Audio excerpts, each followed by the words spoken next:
Oi, meu nome é Priscila Rosenbaum, eu sou atriz e vou assistir o material do Domingos Oliveira. Vamos lá. Dá toda esta alegria, me proporciona tudo isto que é riqueza para mim. O cinema sempre foi para mim uma coisa muito fácil, muito direta. Desde garoto eu gosto doidado, desde garoto que eu via muita coisa. Eu me lembro inclusive que garoto mesmo, 14, 13 anos, que eu escrevia crítica. Para mim mesmo, desenhando bonequinhos. Eu fazia isso também, eu anotava todos os filmes que eu via. No fim do ano eu escolhia os 10 melhores, tinha um caderninho com os atores. Exatamente. As histórias são absolutamente comuns. E filme de 18 anos era entrar pela porta dos fundos do Rian. Eu me lembro que os professores fiz isso várias vezes. Eu era Ficava escondido na fila do metro. É. Comprava entrada, revendia. E dentro de interesse cultural mesmo, porque eu não podia perder o filme do diretor, etc. Eu já sabia de coisa anterior, etc. Aí entrei na fase de cineclubista, eu vi muito. Então, chegou uma hora que eu tive a impressão de ter visto tudo. Mentira, faltava muita coisa, mas esse sentimento. E sempre com muita vontade de fazer e sempre escrevendo. Eu sou basicamente escritor, é o que eu mais gosto e o que eu levo mais a sério. De certa forma, cinema, teatro, etc. É uma forma de concretizar, né, o que se escreve, o que eu escrevo. Bom, mas enfim, eu comecei através de Joaquim Pedro. O Domingos, ele se dizia escritor. Eu acho que não sei se é o único, né, que pegou todas as áreas, né, cinema, teatro, TV. E ele falava que ele escrevia porque ele era escritor, ele dirigia para não prejudicar a obra e depois, mais tarde, não nessa época, ele virou ator para não prejudicarem também o papel principal. Então ele pegava os papéis principais, porque aí ficava uma coisa autoral. E teve uma vez na Globo até que eles não deram para ele dirigir porque ficaria autoral demais, que é exatamente o que ele gostava, da autoralidade, né? Vamos lá. O Joaquim Pedro ia fazer o primeiro filme dele e me convidou para ser assistente de direção. Era um documentário sobre Manuel Bandeira. E eu fiz assistente de direção daquele de fazer sanduíches. Então, eu me lembro que para mim era uma confusão. Aí ele me contou que uma vez ele chegou na frente e ficou com muita vergonha de ficar com Manuel Bandeira sozinho. E aí ficou sem saber o que fazer e tal. Sabe, eu ficava angustiadíssimo, morrendo de medo de errar. E não fazia coisa nenhuma de assistente de direção. Talvez não tivesse sido tão ruim assim, porque o Joaquim Pedro me chamou para ser assistente de direção do segundo. Mas eu me lembro que a principal coisa que eu fazia era fazer os sanduíches. No Coro de Gato eu tive uma participação mais importante, que foi esse segundo filme do Joaquim Pedro, e eu pegava gatos, né, acabei levando minhas direções na barriga, sentando tudo arranhado, subia os morros, sentava enfiando o pé na lã. Não, Domingos era muito desajeitado. Eu não sei como ele subia morro e pegava gato, mas tudo bem. E servia cafezinho, mas vamos lá, vamos seguir. E essas coisas desse tipo. Aí me meti com teatro, mas sempre com muita vontade de fazer filme e com muita certeza de poder fazer. A imagem sempre foi e é para mim uma coisa absolutamente natural. Eu nunca tive dúvida por um momento de onde é que bota a câmera. Por um momento, é uma dúvida que parece que não tem nenhum sentido ter, sabe? Não tem sentido realmente para mim saber onde é que bota a câmera. Eu sei. É sempre, né? Como a mesma dificuldade de escolher a palavra para falar. Se você sabe o que você quer dizer, você sabe. Porque depois acho que ele formulou melhor, que ele fala que ele não tem dificuldade de pôr a câmera, porque quando ele cansa de ver de um lugar, ele vai e joga a câmera para outro lugar. E quando ele cansa daquele lugar, ele vai para outro. E assim ele vai vendo a cena. Chega a nível de sair da locação para ir para a rua. Pôr a câmera na rua. Vamos lá. Artista mesmo. A palavra que você vai usar. Aí um dia eu resolvi fazer Todas as Mulheres do Mundo numa circunstância complicada, numa história comprida que não cabe aqui. E o Itaquei Fischer vendia o meu Volkswagen para escrever o roteiro. E começamos o filme sem dinheiro nenhum, etc. Uma loucura com o Mário Carneiro, né, fotografando. Eu me lembro perfeitamente do primeiro dia de filmagem que eu cheguei com o Mário num canto e um momento antes de começar a rodar, todo mundo lá, e perguntei ao Mário quantas lentes tem esse troço aí. Quantas lentes tem a câmera, porque eu realmente não sabia. Ele me explicou que eram 3. Como é que era, doutor? E aí estreou Todas as Mulheres do Mundo, que sucesso é uma coisa que a gente não entende, né? Com filas dobrando as esquinas. e foi um super sucesso. O Domingos, ele tinha pavor de ter coisas, né? O que ele tinha, ele vendia para fazer teatro, cinema. O Todas as Mulheres do Mundo, quando eu vi, porque é de 66, eu vi, sei lá, 30 anos depois, 20 anos depois, achei moderníssimo. Parecia ter umas mulheres com a roupa de ontem. Então acho que Domingos é meio visionário mesmo. Eu acho que a vida é uma loucura e que a gente tem que viver coisas à altura dessa loucura. Sabe, o cinema é das poucas que tem. Uma das poucas coisas que permite. É uma coisa da altura da vida mesmo. Ele falava que ele fazia cinema, fazia arte, fazia teatro para esquecer que ia morrer, né? Porque é a coisa que é do tamanho da vida, então você esquece a morte. Aí você esquece que tem conta para pagar. O Domingos estava sempre ocupado com um projeto. E sempre ele estava fazendo a melhor coisa que ele fez na vida. Isso era muito legal. Muito animado, né? Muito animado. Com Todas as Mulheres do Mundo, Domingos conseguiu a proeza de, logo em seu primeiro filme, alcançar sucesso de público. Todas as Mulheres é um filme extremamente carioca. E Leila Diniz é a expressão exuberante do estado de espírito típico do habitante do Rio de Janeiro. Desde garoto eu gosto doidado, desde garoto que eu via muita coisa, eu me lembro. Essa camiseta do Domingos, gente, Domingos era realmente uma peça. Mais tarde era esse Domingos que a gente conhece de terno e tal, porque ele tinha a seguinte teoria: quanto mais deprimido eu tô, mais bem vestido eu tenho que estar. Então, se eu tô muito bem vestida, é porque eu não devo estar muito bem. Falava isso. Aqui? Isso. O que vai vir agora? Deixa eu ver. Bom, deixa, vai surpresa.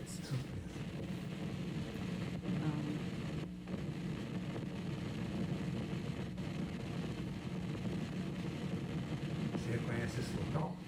O Vida a Vida, né? Ficou média-metragem, era para ser uma série da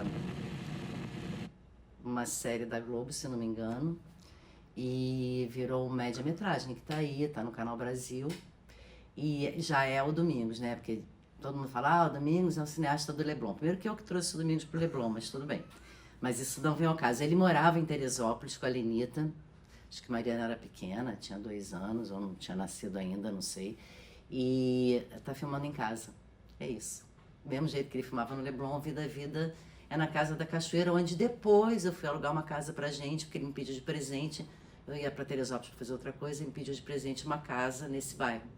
Aí eu fui numa imobiliária e arranjei uma casa nesse bairro, então eu conheço bem essa cachoeira. Ele fez uma coisa mais linda do mundo para a TV Globo, que é Mariana Dorothea Iris, que é com o Zimbinski e o Nanini.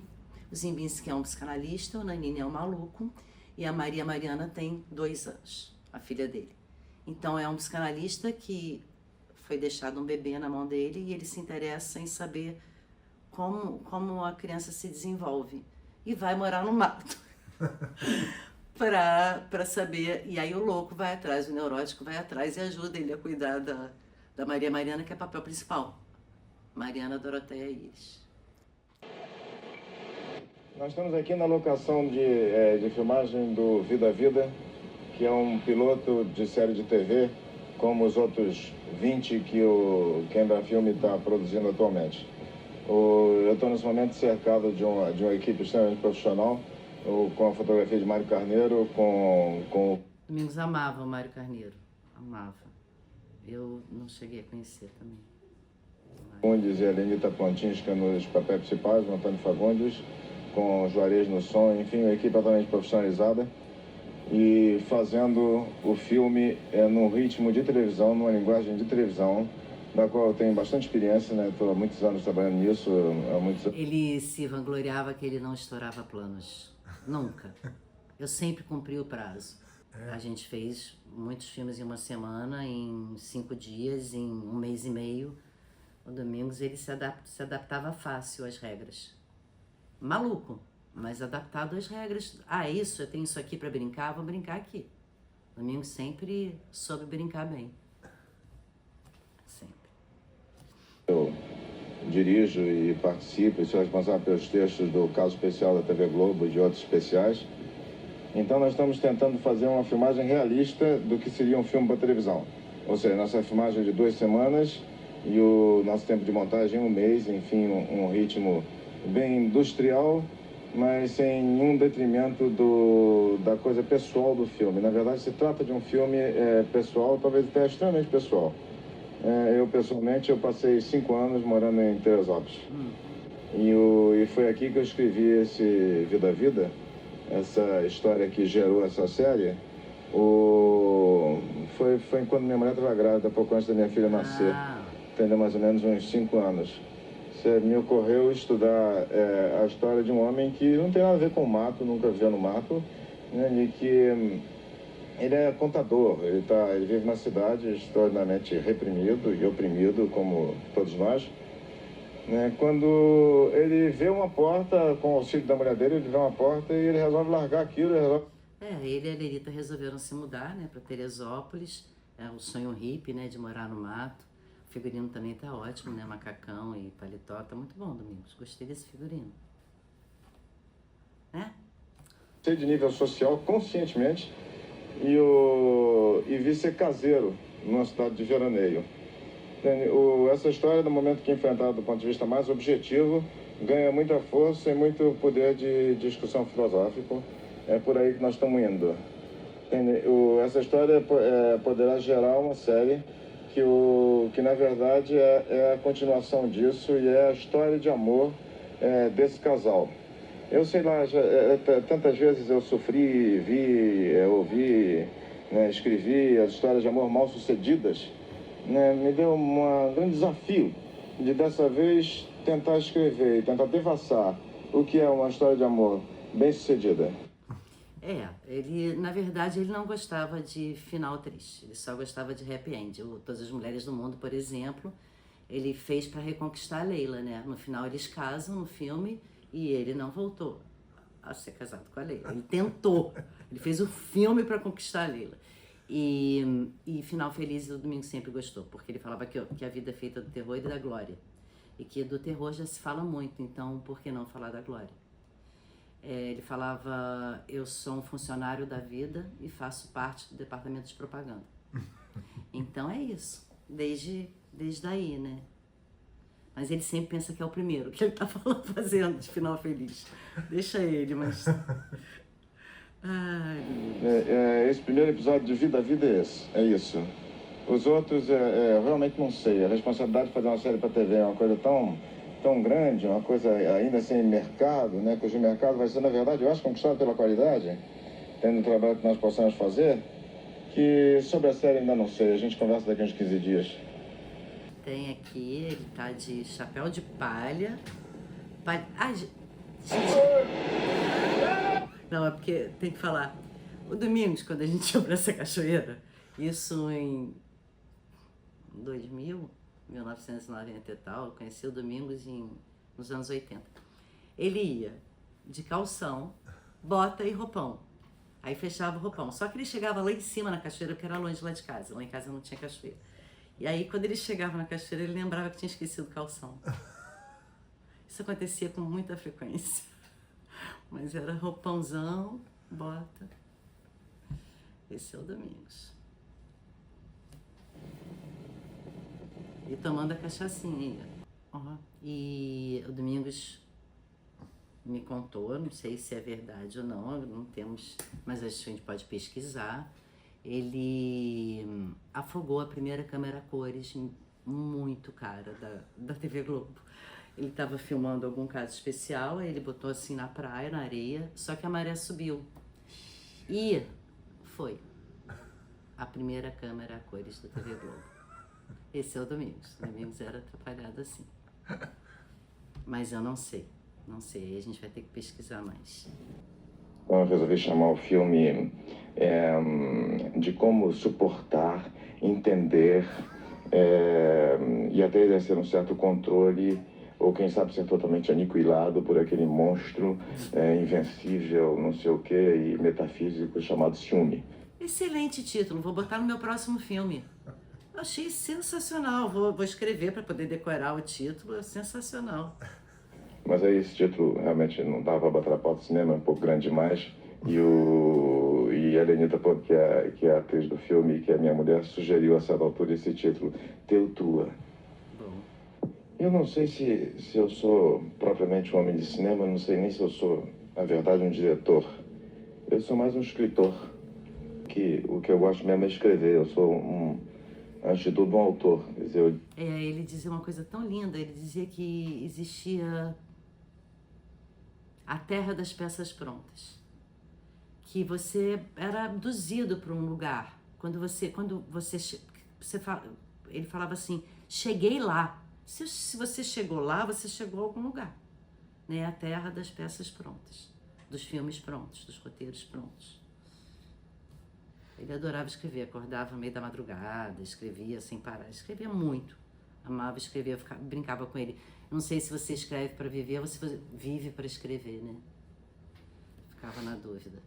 Vejo para que as coisas que eu escrevi sejam transmitidas ao público com mais clareza, mais dentro do meu mundo, mais o que eu escrevi. Né? Na verdade, quer dizer, eu sou mais do que um escritor, eu sou realmente um artista. Né? Um homem que delira, né? Para mim é viver, delirar. Né? Cada vez eu consigo... Nossa, isso direto, artista, artista, artista.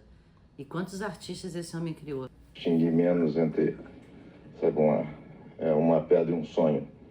E aí o negócio do artista foi uma coisa que os homens inventaram, alguns homens inventaram e os outros aceitaram, né, por uma necessidade espiritual, um jeito de pagar o pão, né, para quem delira, né, deixar ele comer.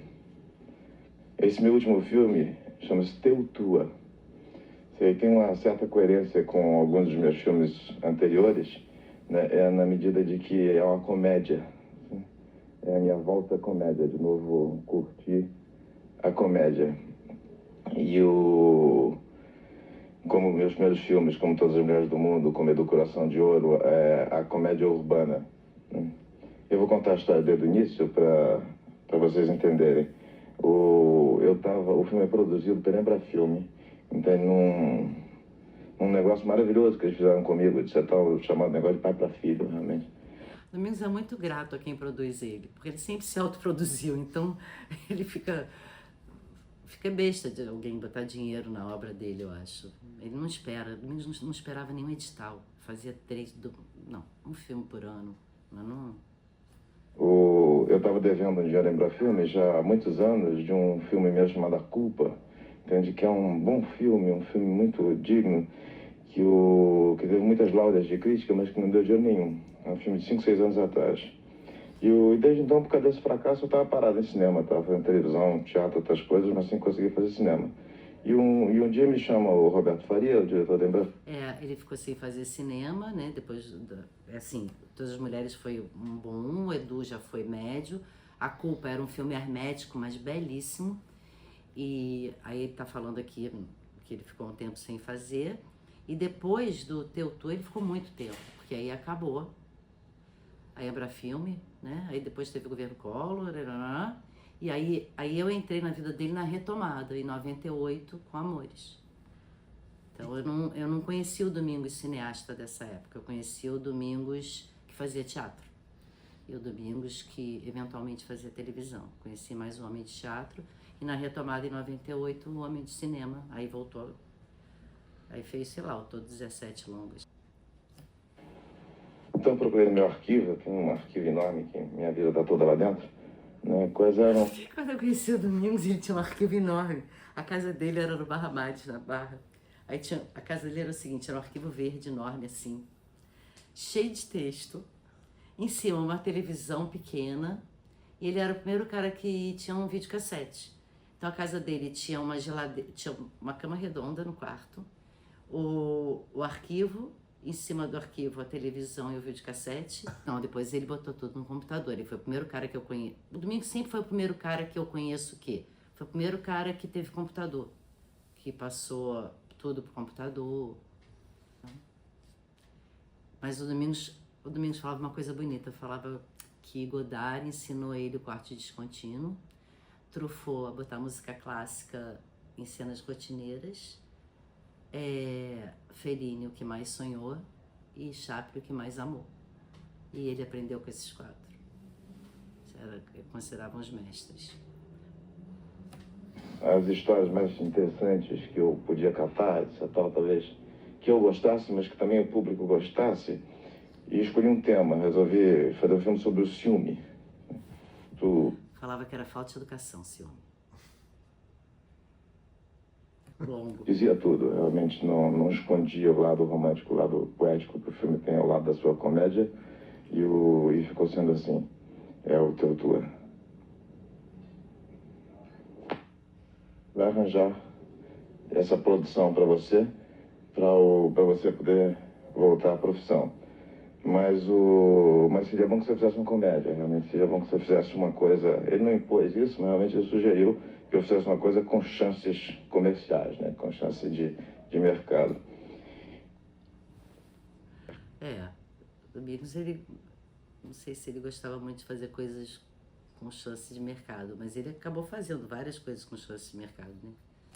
Vendo esses arquivos, esse material, eu vi de onde surgiu o Domingos que eu conheci, que é o cara, acho que é o único, eu não sei se no mundo, talvez, que é ator, diretor, já estava aí, né? Autor, diretor e ator, e cantor, né? Porque fazia os cabarés filosóficos onde ele cantava. Depois, no final da vida, o que ele mais gostava era de fazer cabaré filosófico. E escreveu romance, quer dizer, é um artista completíssimo.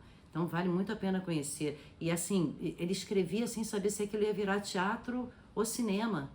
Ele era um escritor, né? Então assim, Separações, Amores, o da Retomada, ele fez no teatro e depois os atores muito treinados iam pro set. Olha que beleza. É uma experiência, você já tá com... Ele falava assim, no teatro você sente, você sente e faz e mostra que tá fazendo. No cinema você só sente, que a câmera ela vem, sente, ponto. É igualzinho, só que não precisa fazer. E assim, aí os processos eram os atores ficam muito bem na mão dele. E ele também era um diretor que dava muita liberdade. E era muito engraçado, quando o ator não rendia, ele achava que a culpa era do texto, então ele ia lá e mudava o texto. Porque ele não despedia ninguém, não. Ele não gostava disso. Ele falava que a vida não vale isso. Então, assim, ele saía mudando o texto, mudando o personagem de foco, mudando... E sempre, isso em todos os processos, de cinema, de teatro, sempre eu queria mudar uma coisinha. Eu trouxe um textinho aqui, aí vinha 5, 6 páginas, assim, tipo, 15 minutos antes de você entrar no set, ou meia hora antes de você entrar no palco. Ele não parava de criar. Eu acho que ele era viciado em criação, de verdade. Por isso é um artista delirante. Depois, ele mais velho, ele dizia que ele foi fazer teatro para namorar as meninas, que as meninas gostavam de poetas e artistas. Aqui ele diz que é um pagamento para ser delirante. Acho que os dois.